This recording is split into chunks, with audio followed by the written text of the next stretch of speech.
రాత్రి పడ్డటువంటి వాన సందర్భంగా పూల్కంపల్లి గ్రామంలో దాదాపు ఒక 50 నుంచి 60 ఎకరాల పంట నష్టం జరిగింది.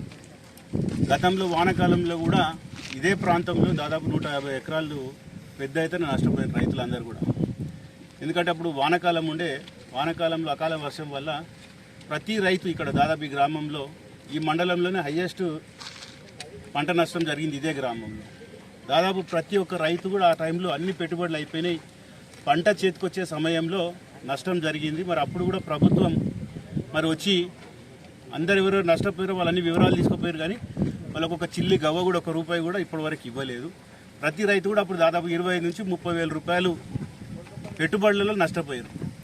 మళ్ళీ అదే రైతుల్లో దాదాపు అదే 150 ఎకరాలు దాదాపు ఒక 60-70 ఎకరాలు ఇప్పుడు కూడా, ఎందుకంటే ఇప్పుడు కూడా మళ్ళీ వాళ్ళు మక్కలు కానీ, జొన్నలు కానీ, కూరగాయలు, ఇతర పంటలు వేసుకున్నారు. అవన్నీ కూడా రాత్రి పడ్డటువంటి వానకు మొత్తం కూడా నేల రాలినాయి, పంట మొత్తం కూడా ఒరిగిపోయింది.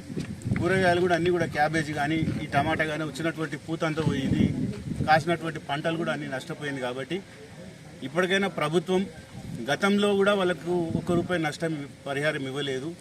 ఇవాళ ప్రతి రైతు అప్పుడు ఒక 30,000, ఇప్పుడు ఒక 20,000, అంటే దాదాపు ఒక ఎకరాకి 50,000 రూపాయలు రైతులందరూ నష్టపోయారు. కాబట్టి ఇప్పటికైనా ప్రభుత్వం వెంటనే ఈ నష్టపరిహారాన్ని, గతంలో ఇచ్చిన వానాకాలం నష్టపరిహారంతో పాటు మరి ఇప్పుడు జరిగినటువంటి పంటకు కూడా పరిహారం ఇవ్వాలి. తప్పకుండా దీన్ని కలెక్టర్ గారు కూడా చొరవ తీసుకొని తప్పకుండా వచ్చి విజిట్ చేసి అధికారులు, అగ్రికల్చర్ అధికారులతో పాటు మరి జిల్లా యంత్రాంగం చూసి వీళ్ళకి వెంటనే నష్టపరిహారం, ఎందుకంటే వీళ్ళందరూ కూడా రైతులు, వీళ్ళకి వేరే జీవనోపాధి లేదు. 2 పంటలు కూడా మంచిగా వ్యవసాయం చేసుకుంటే ఈ గ్రామంలో అందరు రైతులు కూడా. కాబట్టి తప్పకుండా వాళ్ళకి ఆ నష్టపరిహారం ఇచ్చినట్లయితే వాళ్ళకి పెట్టుబడికి వచ్చే, మరి వానాకాలం కానీ ఎండాకాలం కానీ వచ్చే పెట్టుబడికి వాళ్ళకి సాయం అవుతుంది. వాళ్ళు లేకపోతే వాళ్ళు అప్పుల పాలయ్యే పరిస్థితిలో ఉన్నారు. కాబట్టి దయచేసి ప్రభుత్వం స్పందించి ఎంబడే వీళ్ళకు నష్టపరిహారం చెల్లించాలని విజ్ఞప్తి చేస్తుంది. దాంతోపాటు మేడ్పల్లి కళాంలో కూడా 150 మేకలు కూడా చనిపోవడం జరిగింది, 200 వరకు. అంటే రాత్రి అక్కడ అంతా కూడా 1 గంట సేపు విపరీతమైనటువంటి వానతో పాటు వడగాన్లు పడ్డాయి.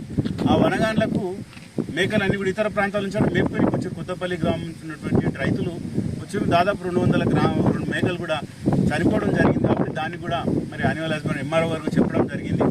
దాన్ని కూడా